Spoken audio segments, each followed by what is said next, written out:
Հենրիխ Մխիթարյանը կանգնած էր առաջին կարգի հերթում, պարզ հագնված,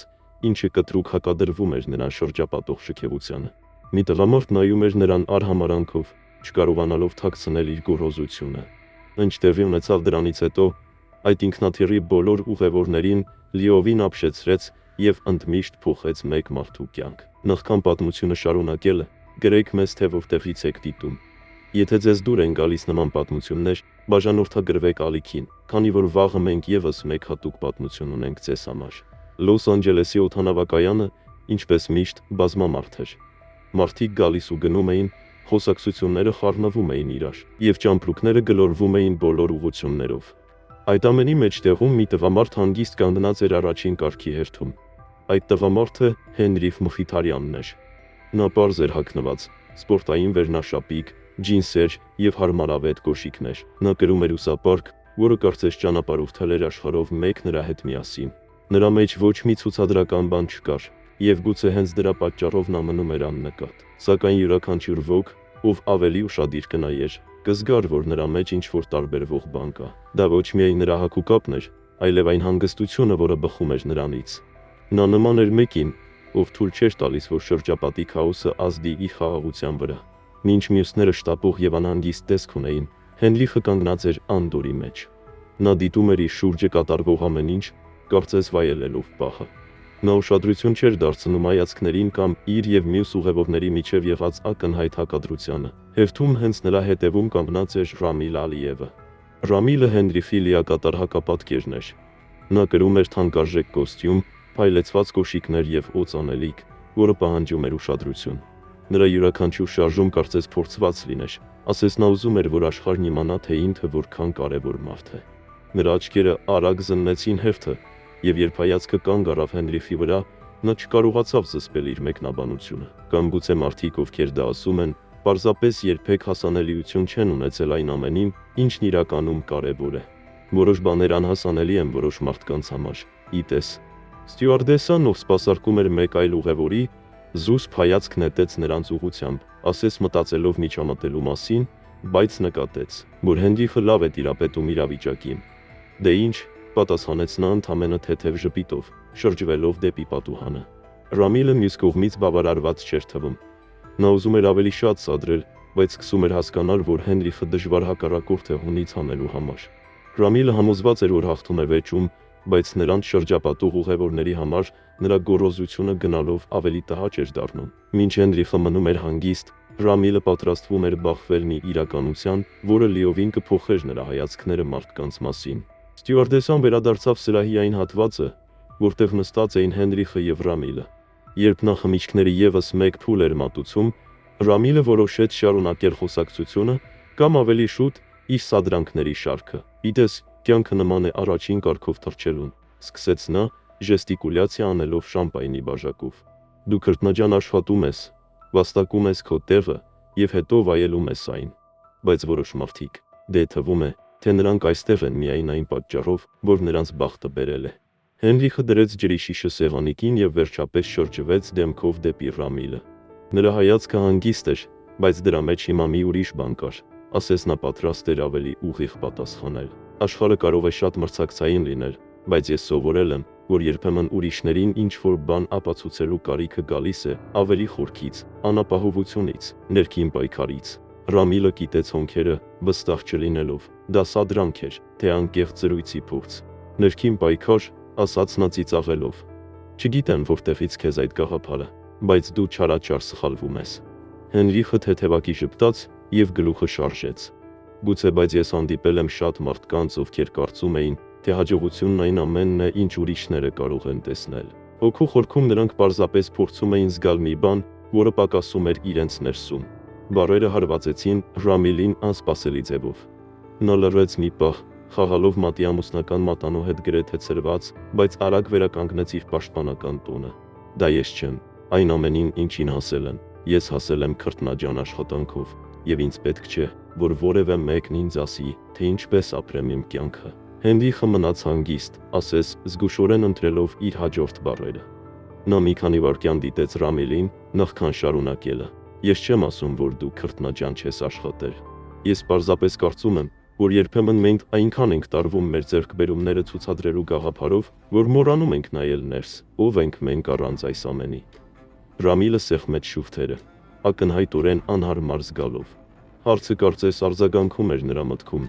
բայց նա պատրաստ չէր ընդունել, որ այն դիպուկ էր։ Ով ենք մենք, պատասխանեց նա ցինիկ ծիծաղով։ Մենք այն ենք, ինչ կառուցում ենք։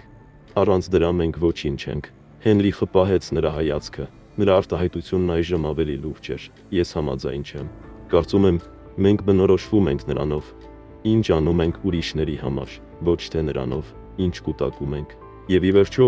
այն բաները, որ մենք ցույց ենք տալիս աշխարհին, ավելի քիչ նշանակություն ունեն, քան այն, ինչ կրում ենք մեր ներսում։ Նա մատնացույց արեց իր կրծքավանդակը, եւ նրա խոսքերը արձագանքեցին ամբողջ սրահում։ Ռամիլը սկսեց կասկածի տակ դնել իր սեփական վարքագիծը, հիշելով, թե քանի անգամ է դատել մարդկանց, առանց նույնիսկ փորձելու ճանաչել նրանց։ Գուցե նա ճիշտ է, մրթմրթաց նա ինքն իրեն։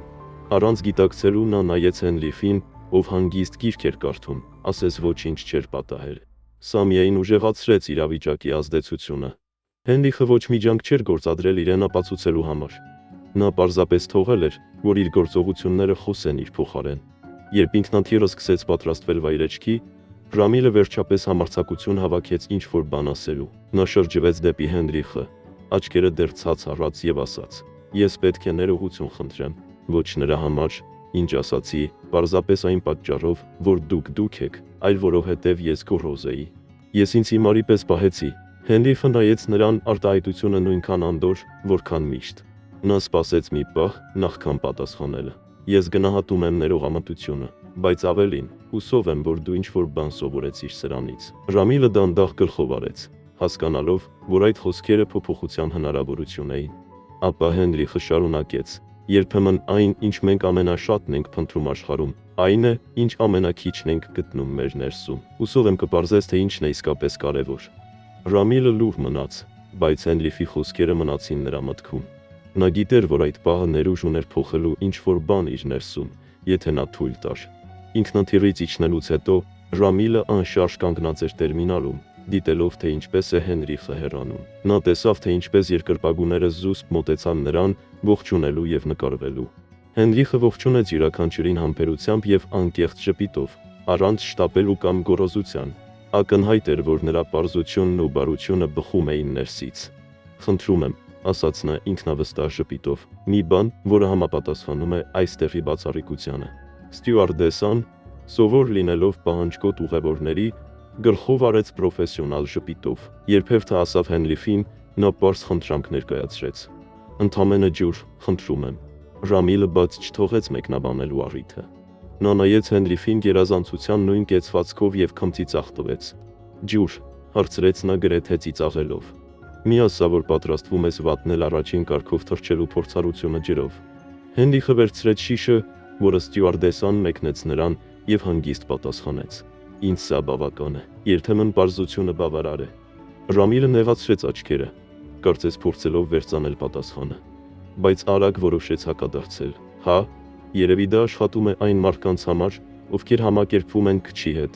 Ոչ բոլորն են ծնված վայելելու կյանքի լավագույն բաները»։ Հենրիխը բարձրացրեց շիշը եւ մի փոքր կում արեց, անմիջապես չպատասխանելով։ Մյուս ուղևորները սկսեցին նկատել Ռամիլի սադրիչ տոնը, բայց քանի որ Հենրիխը անհավորդ էր թվում, ոչ ոք չմիջամտեց։ Գուցե լավագույնը տարբեր է բոլորի համար, վերջապես ասաց Հենրիխը նույն հանգստությամբ, ինչ միշտ։ Ռամիլին դուր չեկավ պատասխանը։ Նա խորը շունչ քաշեց, փորձելով պահպանել խոսակցության վերահսկողությունը։ Մի քանի ուղևորներ զուսպ գլխով արեցին, մինչդեռ մյուսները դժգոհ հայացքներ նետեցին Ռամիլին, ով ակնհայտորեն սովոր չէր, որ իրեն այս կերպ մարտահրավեր նետեն։ Այդ պահին մթնոլորտը առաջին կարգում փոխվել էր։ Շատ ուղևորներ այժմ ամբողջությամբ կլանված էին Հենրիխի եւ Ռամիլի երկխոսությամբ։ Մի տարեց տղամարդ, ով նստած էր մոտակայքում, շրջվեց, ավելի ուշադիր դիտելու համար, գլուխը շարժելով, կարծես իր անհամաձայնությունը հայտնելով Ռամիլի պահվածքին։ Ռամիլը զգալով հայացքները, փորձեց թաքցնել իր զայրույթը, բայց նահանջելու փոխարեն նա եւս մեկ հարված հասցրեց։ Էժանագին փիլիսոփայություն, գուցե հաճելի է հնչում, բայց իրական աշխարհն այդպես չի աշխատում։ Հենրիխը նայեց նրան դեռ պահպանելով նույն անդոր արտահայտությունը։ Իրական աշխարհը ստեղծում են մարդիկ, Ռամիլ, եւ ի վերջո, թե ինչպես ենք մենք վերաբերվում ուրիշներին, ավելին է ասում մեր մասին, քան որևէ այլ բան։ Ռամիլը ակնհայտորեն անհարմար էր զգում պատասխանից։ Նա նայեց շուրջը նկատելով, որ ուղևորների ուշադրությունն այլևս իր օգտին չէր։ Ոմանք շշնջում էին միմյանց մեջ, մինչդեռ մյուսները ուղիղ նայում էին նրան։ Եվ նրանց արտահայտությունները տատանվում էին հետաքրքրասիրությունից մինչև դժգոհություն։ Ռամիլը սկսում էր հասկանալ, որ գերիշխանության իր ռազմավարությունը չի աշխատում։ Նա կարծում էր, որ առավելություն ունի, բայց Հենրիխի խոսքերի ազդեցությունը փոխում էր ուղևորների ընկալումը, եւ գուցե նույնիսկ իր սեփականը, լարվածությունը սրահում շոշափելի էր։ Ռամիլը խաչեց ձեռքերը, փորձելով քողարկել Հենրիխի խոսքերից առաջացած անհարմարությունը, բայց նրա զայրույթը սկսում էր երևալ։ Հենրիխը սակայն կարծես չէր ազդվել մթնոլորտից։ Նա շրջվեց ուղիղ դեպի Ռամիլը եւ խախտեց լռությունը հանգիստ տոնով։ «Գիտես, Ռամիլ, ես հասկանում եմ ինչ ես ասում»։ Ռամիլը լուռ մնաց մի պահ, նախքան փորձեց պաշտպանվել։ «Լսիր, ես նկատի չունեի, ես չէի ուզում վիրավորել քեզ, ես ուղղակի չգիտեի, թե ում հետ եմ խոսում»։ Հենրիխը մի փոքր հառաչեց եւ թեթևակի առաջ թեքվեց։ «Ռամիլ, այն ինչ ասացիր, չի փոխվում միայն նրա համար, որ հիմա գիտես իմ անունը։ Ճշմարտությունը կախված չէ նրանից, թե ում հետ ես խոսում, այն կախված է նրանից, թե ինչպես ես ընտրում վերաբերվել մարդկանց»։ Բառերը Ռամիլին թողեցին անխոս։ Նա նայեց Հենրիխին, ապա մյուս ուղևորներին, ովքեր այժմ էլ ավելի ուշադիր էին թվում, թե ինչ է կատարվում։ Նվաստացումը նրա դեմքին անհերքելի էր։ Սրահի լռությունը խախտեց Հենրիխը, ով որոշեց ավարտել խոսակցությունը վերջին դասով։ «Գիտես, Ռամիլ, կյանքը բավականաչափ դժվար է բոլորի համար։ Վերջին բանը, որ մեզ պետք է, դա այն է, որ մարդիկ փորձեն նվաստացնել ուրիշներին, որպեսզի իրենց ավելի մեծ զգան»։ Ռամիլը թեթևակի գլխով արեց, անկարող լինելով վիճել։ Առաջին անգամ նա կարծես անկեղծորեն խորհում էր իր արարքների մասին։ Հենրիխը հետ հենվեց իր նստատեղին, փաստացի ավարտելով խոսակցությունը։ Մինչդեռ Ռամիլը մնաց անշարժ, նայելով իր ձեռքերին, ասես մտքում վերարտադրելով յուրաքանչյուր բառ։ Ռամիլը առերեսվեց ոչ միայն Հենրիխի, այլև բուն իրականության հետ։ Նա սկսեց հասկանալ, որ ուրիշին նվաստացնելու իր փորձի մեջ նա բացահայտել էր իր մասին ավելին, քան երբևէ մտադիր էր։ Թռիչքի մնացած մասը նշանավորվեց ծանր լռությամբ։ Ռամիլը, ով ժամանակին թվում էր, թե տիրում է տարածքին, այժմ ակնհայտորեն անհարմար էր զգում։ Նա հազիվ էր կարողանում նայել Հենրիխի կամ մյուս ուղևորների աչքերին։ Գոռոզությունը, որը նա կրում էր ճանապարհորդության սկզբում, անհետացել էր, փոխարինվելով ամոթին շատ ավելի մոտ մի բանով։ Րոպեներն անցնում էին, եւ Ռամիլը չէր կարողանում դադարել մտածել Հենրիխի խոսքերի մասին։ Այն ամենը, ինչ նա ասել էր, թվում էր այնքան պարզ, բայց միևնույն ժամանակ խորը հարված էր հասցնում։ Հարցրեց նա այն մարդու անփույթ տոնով, ով կարծում էր, թե արդեն գիտի պատասխանը, բայց հաստատում էր ուզում։ Հենրիխը, ով կարգավորում էր իր ուսապարկը առջևի նստատեղի տակ, բարձրացրեց հայացքը եւ պարզ պատասխանեց. «Ես ֆուտբոլով եմ զբաղվում»։ Ռամիլը բարձրացրեց հոնքերը, իբր զարմացած։ «Օ, հասկանում եմ։ Տեղական խաղեր, սիրողական մակարդակ»։ Հենրիխը թեթևակի ժպտաց եւ գլուխը շարժեց։ «Նման մի բան»։ Ռամիլը ծիծաղեց։ «Միշտ ինձ համար հետաքրքիր է եղել, թե ինչպես են մարդիկ փորձում գտնել իրենց տեղը։ Գիտես, բայց երբեմն որոշ տեղեր ուղղակի նախատեսված չեն բոլորի համար։ Օրինակ, առաջին կարգը»։ Հենրիխը մի պահ նայեց նրան, գնահատելով իրավիճակը, բայց պահպանեց իր հանգիստ կեցվածքը։ «Կարծում եմ, մենք բոլորս ունենք մեր տեղը», պատասխանեց Հենրիխը, «եւ երբեմն դա հենց այնտեղ է, որտեղ մենք ենք»։ Ռամիլը կարճ ծիծաղ արձակեց։ «Լավ է ասված, նույնիսկ փիլիսոփայական, բայց իրական կյանքն այդքան պարզ չէ»։ Հենրիխը անմիջապես չպատասխանեց։ Նա ուղղակի շրջվեց դեպի պատուհանը, ասես խոսակցությունն ավարտված էր, բայց Ռամիլը դեռ չէր վերջացրել։ «Գիտես ինչ», ասաց Ռամիլը, թեթևակի թեքվելով դեպի նա, «դու գուցե նստած ես այստեղ, բայց կան բաներ, որոնք փողով չես գնի։ Որոշ տեղեր երբեք իրականում չեն պատկանի որոշ մարդկանց»։ Այս անգամ Հենրիխը բառերով չպատասխանեց։ Նա պարզապես մի պահ նայեց նրան մի հայացքով, որը համադրում էր համբերությունը եւ որոշակի հաստատակամություն։ Դա այն տեսակի հայացքն էր, որն ավելին էր ասում, քան ցանկացած բառ։ Ռամիլը, հասկանալով, որ իր սադրանքը ցանկալի ազդեցություն չունեցավ, գոհունակ ժպիտով հետ ընկավ իր նստատեղին։ Նա կարծում էր, որ իրավիճակի տերն է, բայց ճշմարտությունն այն էր, որ ամեն ինչ դեռ նոր էր սկսվում։ Ռամիլը համոզված էր, որ ինքն է կառավարում, բայց Հենրիխի հանգստությունը թաքցնում էր մի բան, որը նա չէր կարող կանխատեսել։ Յուրաքանչյուր րոպեի հետ այն, ինչ պարզ խոսակցություն էր թվում, վերածվում էր շատ ավելի մեծ մի բանի։ Երբ ինքնաթիռն արդեն օդում էր, սկսվեց սպասարկումը։ Ստյուարդեսան անցնում էր առաջին կարգով, խմիչքներ առաջարկելով, եւ Ռամիլը համոզվեց, որ իրեն նկատեցին։ Մեկ գավաթ շամպայն, խնդրում եմ։ Ռամիլը մինչդեռ սկսեց նկատել, որ իրեն հետևում են, եւ ոչ դրական իմաստով։ Նրա կեցվածքը, որը մի ժամանակ այնքան ինքնավստահ էր, սկսեց թեթևակի փոխվել, բայց նա դեռ պատրաստ չէր ընդունել, որ կորցրել է վերահսկողությունը։ Ռամիլը կարծում էր, որ հաղթում է վեճը, բայց նրա շուրջը եղած արձագանքները այլ պատմություն էին պատմում։ Նա դեռ չգիտեր, որ հաջորդիվ կատարվելիքը ստիպելու է նրան կասկածի տակ դնել այն ամենը, ինչին հավատում էր կարգավիճակի, ուժի եւ հարգանքի մասին։ Երբ ստյուարդեսան անցավ կողքով, հավաքելով դատարկ բաժակները, Ռամիլը վճռական տեսք ուներ հաղթելու բանավեճը, որը ինքն էր սկսել։ Գիտես ինչն է զվարճալի, շարունակեց Ռամիլը։ Մուֆտի ոչինչ չունեն ցույց տալու, միշտ խոսում են խոնարհության եւ պարզության մասին։ Նկատել ես։ Հենրիխը մի փոքր առաջ թեքվեց, նայելով Ռամիլի աչքերի մեջ։ Ես նկատել եմ, որ երբեմն այն մարդիկ, ովքեր ամենաշատն են խոսում իրենց ունեցածի մասին, նրանք են, ովքեր ներսից ամենադատարկն են զգում։ Բառերը մի քանի վայրկյան կախված մնացին օդում, եւ Ռամիլը պահի տակ ապշած էր թվում, դժվարանալով պատասխան գտնել։ Նա բացեց բերանը, բայց չկարողացավ անմիջապես ճիշտ բառեր գտնել։ Շրջապատի ուղևորները հայացքներ փոխանակեցին, ոմանք ակնհայտորեն տպավորված էին նրանով, թե ինչպես էր Հենրիխը դիմակայում սադրանքներին։ Լսիչ, ես չեմ ուզում կոպիտ լինել, վերջապես ասաց Ռամիլը, ուշքի գալով, բայց աշխարհը մրցակցային է։ Եթե ցույց չտաս, ինչ ունես, մարդիկ քեզ կարհամարեն։ Այդպես են դասավորված գործերը։ Հենրիխը հետ հենվեց իր նստատեղին եւ հանգիստ պատասխանեց. Գուցե, բայց ես կարծում եմ, որ իրական հաջողության մասին պետք չէ գոռալ։ Այն խոսում է ինքն իր մասին։ Հենրիխի խոսքերը կարծես կշիռ ունեին ամբողջ սրահում։ Նա շրջեց հայացքը, ավելի շատ պարտված, քան ջղայնացած տեսք ունենալով։ Ռամիլը նստեց լռության մեջ, Հենրիխի խոսքերը արձագանքում էին նրա մտքում։ Նա երբեք իրեն այդքան բացահայտված, այդքան խոցելի չէր զգացել այդքան շատ մարդկանց առջև, բայց նա դեռ չգիտեր, որ վատագույնը կամ գուցե լավագույնը դեռ առջևում էր։ Թռիչքը շարունակվեց ավելի ծանր լռության մեջ աղճակատումից հետո։ Ռամիլը մնաց իր տեղում, խուսափելով նայել Հենրիխին, բայց ակնհայտ էր, որ նա խորապես անհանգստացած էր։ Հենրիխը, մյուս կողմից, լիովին հանգիստ տեսք ուներ, ասես ոչինչ տեղի չէր ունեցել։ Քիչ անց ստյուարդեսան մոտեցավ Հենրիխին քաղաքավարի ժպիտով։ Նրա ձայնը գրավեց ամբողջ սրահի ուշադրությունը։ Պարոն Մխիթարյան, կապիտանը խնդրեց ինձ տեղեկացնել ձեզ, որ ձեր միացումը Տոկիոյում հաստատված է։ Նա նաև իր լավագույն մաղթանքներն է հղում։ Մխիթարյան ազգանունը կարծես արձագանքեց առաջին կարգով մեկ։ Որոշ ուղևորներ, ովքեր մինչ այդ լուր հետևում էին, լայն բացեցին աչքերը։ Սրահով մեկ սկսեց տարածվել փսփսուկ, եւ հենց այդ պահին Ռամիլը քարացավ։ Մխիթարյան, մրթմրթաց նա գրեթե չհավատալով։ Հենրիխ Մխիթարյան։ Հենրիխը քաղաքավարի գլխով արեց ստյուարդեսային եւ շնորհակալություն հայտնեց նրան, մեծ ուշադրություն չդարձնելով իր առանցմանը։ Նա շրջվեց դեպի Ռամիլը, ով այժմ նայում էր նրան այնպես, ասես ուրվական էր տեսնում։ Ինչ որ բան է պատահել, Ռամիլ, հարցրեց Հենրիխը թեթևակի ժպիտով։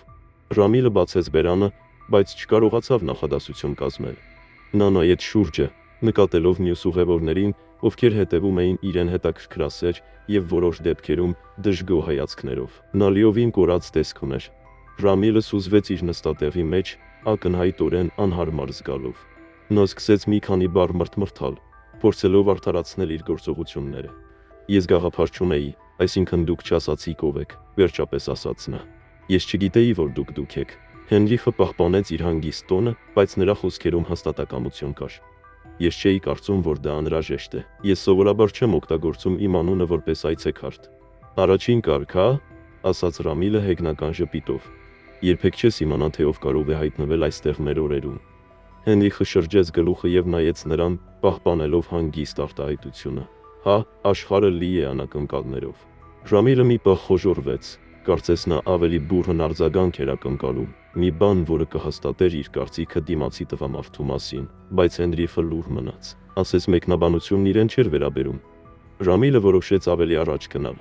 Լսիր անձնական ոչինչ, բայց դու նման չես այն տիպին, ով այսպես է թռչում, ասաց նա, թեթևակի քմծի ծաղտալով։ Հազվադեպ է պատահում առաջին կարգում տեսնել մեկին, ով այսքան անփույթ է հագնված։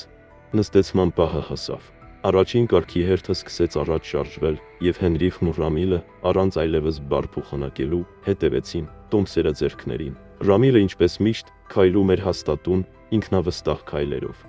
Մինչդեռ Հենրիխը կարծես անտեղյակ էր շուրջը տիրող իրարանցումից, քայլելով նույն հանգիստ տեմպով, ինչ նախկինում։ Երբ նրանք վերջապես մտան ինքնաթիռ, տեղի ունեցավ անսպասելին։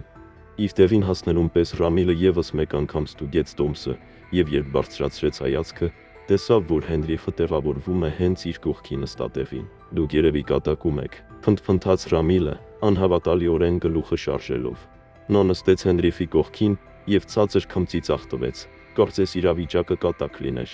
Հնարավոր բոլոր վայրերից դա պետք է լիներ հենց այստեղ։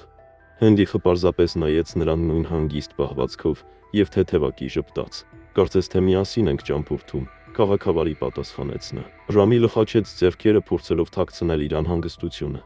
Դա միայն այն փաստը չէր, որ նա նստած էր Հենրիխի կողքին, այլ այն միտքը, որ այն մարդը, ում նա դատում էր րոպեներ առաջ,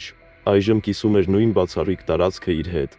Նա չէր կարողանում բացատրել, թե ինչու, բայց Հենրիխի ներկայությունը անհանգստացնում էր նրան մի ձևով, որը նա չէր կարող անտեսել։ Երբ էկոնոմ դասի ուղևորները վերջացրին նստեցումը, Ռամիլը որոշեց խոսակցություն սկսել, բայց ոչ ընկերական ձևով։ «Դե, ինչով ես զբաղվում»։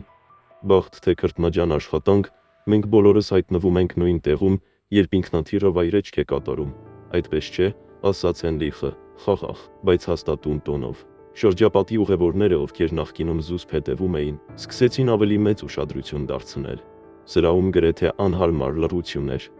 Ոմանք հայացքներ փոխանակեցին, նկատելով երկուսի միջև եղած նուրբ բախումը։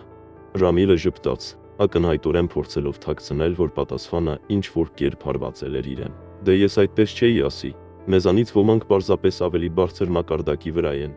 Ոչ բոլորն են հասկանում այստեղ լինելու արժեքը»։ Հենրիխը մի փոքր առաջ թեքվեց, խաչելով ձեռքերը։ «Կարծում եմ այստեղ լինելու արժեքը»։ Նա ձեռքով ցույց տվեց նստատեղի շուրջը, ոչ թե նրանում է, ինչ դու ունես, այլ նրանում, թե ինչպես ես վերաբերվում ուրիշներին։ Արտահայտությունը կախվեց օդում, որպես անհերքելի ճշմարտություն։ Որոշ ուղևորներ թեթևակի գլխով արեցին, մինչդեռ մյուսները հավանության հայացքներ փոխանակեցին։ Ռամիլը մյուս կողմից անհանգիստ տեսք ուներ։ Նա փորձեց ծիծաղել, բայց նրա նյարդայնությունը սկսում էր երևալ։ Դա լավն էր, առաջին կարգի ինքնակատարելագործման փիլիսոփայություն։ Գուցե արժե մտածել մոտիվացիոն ելույթներ ունենալու մասին, ասաց նա, փորձելով սարկաստիկ պահել տոնը։ Հենրիխը պարզապես կարճ ժպտաց եւ շրջվեց դեպի առաջ, ավարտելով խոսակցությունը առանց որևէ այլ բան ասելու։ Նրա հանգստությունը կարծես ավելի բարձր էր խոսում, քան ցանկացած բառ։ Շրջապատի ուղևորները սկսեցին նուրբ արձագանքել։ Ոմանք շշնջում էին միմյանց, մինչդեռ մյուսները նայում էին Ռամիլին դժգոհ արտահայտություններով։ Մի զույգ, որը նստած էր մի քանի շարք հետ եւ կարծես ճանաչել էր Հենրիխին, լուր մնաց, հարգելով նրա անձնական կյանքը, բայց ակնհայտորեն հիանալով նրանով, թե ինչպես էր նա վարվում իրավիճակի հետ։ Որոշ ուղևորներ նրբորեն գլխով արեցին, մինչդեռ Ռամիլը կարծես պայքարում էր իր ինքնատիրապետումը պահպանելու համար։ «Քեզ համար հեշտ է խոսել», ասաց Ռամիլը, գրեթե ոտքի կանգնելով տեղից։ «Դու ոչինչ չգիտես իմ մասին։ Դու չգիտես, թե ինչերի միջով եմ անցել այստեղ հասնելու համար»։ Հենրիխը պատասխանեց հաստատուն, բայց առանց ձայնը բարձրացնելու։ «Դու ճիշտ ես, ես չգիտեմ քո պատմությունը, բայց ես չեմ կարծում, որ պետք է իմանամ այն, տեսնելու համար, որ երբեմն երբ ինչ-որ մեկը կարիք է զգում գոռալու իր ձեռքբերումների մասին, դա նրանից է, որ նա փորձում է թաքցնել ինչ-որ բան, վախ, անապահովություն, միայնություն»։ Այս հայտարարությունը հարվածեց աղյուսի պես։ Ռամիլը քարացավ, նրա դեմքը կարմրեց զայրույթից եւ գուցե ամոթից։ Նա սեղմեց բռունցքները, ակնհայտորեն պայքարելով պոռթկումը զսպելու համար։ Ռամիլը վերջապես կորցնելով ինքնատիրապետումը, կտրուկ ոտքի կանգնեց, գետնին գցելով շամպայնի դատարկ բաժակը։ «Դու կարծում ես, ինձնից լավն ես», գոռաց նա, գրավելով սրահում բոլորի ուշադրությունը։ «Նստել ես այդտեղ քո խելացի փոքրիկ արտահայտություններով, ձևացնելով, թե ամեն ինչ գիտես կյանքի մասին, բայց դու ոչինչ չգիտես, թե ինչ է նշանակում ապրել իրական աշխարհում»։ Ուղևորները լռեցին, ցնցված Ռամիլի պոռթկումից։ Ստյուարդեսան արագ մոտեցավ, փորձելով նեղմել իրավիճակը։ Հենրիխը մնաց նստած, հանգիստ նայելով Ռամիլին։ Նա սպասեց, որ տղամարդը վերջացնի խոսելը, նախքան պատասխանելը։ «Ես չեմ կարծում, որ քեզնից լավն եմ», ասաց նա մի տոնով, որը հաստատ ուներ, բայց մեղմ։ Ես պարզապես կարծում եմ, որ երբեմն մենք պետք է կանգ առնենք եւ մտածենք այն մասին, թե ինչն է իսկապես կարևոր։ Եվ Ռամիլ, դու ոչ ոքի ոչինչ պարտավոր չես ապացուցել։ Բարերը կարծես խորը հարվածեցին Ռամիլին։ Նա ծանր էր շնչում, բայց Հենրիխի ձայնի մեջ ինչ որ բան ստիպեց նրան նորից նստել։ Ռամիլը նայեց իր սեփական ձեռքերին եւ հոգոց հանեց։ Նա գիտեր, որ պետք է փոխվի։ Հենրիխի խոսքերը դեռ արձագանքում էին նրա մտքում, հիշեցում, որ մարդու իրական արժեքը ոչ թե նրա կարգավիճակի մեջ է, այլ նրանում, թե ինչպես է նա ընտրում վերաբերվել ուրիշներին։ Երբ Հենրիխը անհետացավ օդանավակայանի ամբոխի մեջ, Ռամիլը զգաց ինչ-որ նոր բան։ Հույս։ Գուցե այդ հանդիպումը պատահականություն չէր։ Գուցե դա նորից սկսելու հնարավորություն էր։ Ի վերջո, մենք բոլորս կրում ենք ընտրություններ, որոնք ձևավորում են այն, թե ով ենք մենք։ Մենք ապրում ենք ուրիշներին տպավորելու, թե ավելի լավը դառնալու համար։ Հենրիխի խոսքերը հստակ դաս են թողնում։ Իրական հաջողությունը ոչ թե նրանում է, ինչին հասնում ես կամ ցուցադրում, այլ այն դրական ազդեցության մեջ, որը թողնում ես աշխարհի եւ շրջապատիդ մարդկանց կյանքի վրա։ Ուստի հաջորդ անգամ, երբ հայտնվեք դատողության կամ կոնֆլիկտի իրավիճակում, հիշեք, հարգանքն ու խոնարհությունը երբեք նորաձևությունից դուրս չեն գալիս, եւ գուցե փոփոխությունը, որը ցանկանում եք տեսնել աշխարհում, պետք է սկսվի ձեզանից։ Եթե ձեզ դուր եկավ այս պատմությունը, մենք ունենք շատ ավելին, որոնք կջերմացնեն ձեր սիրտը։ Սեղմեք էկրանին բացահայտելու հույսի, կարեկցանքի եւ տոկունության ավելի շատ պատմություններ։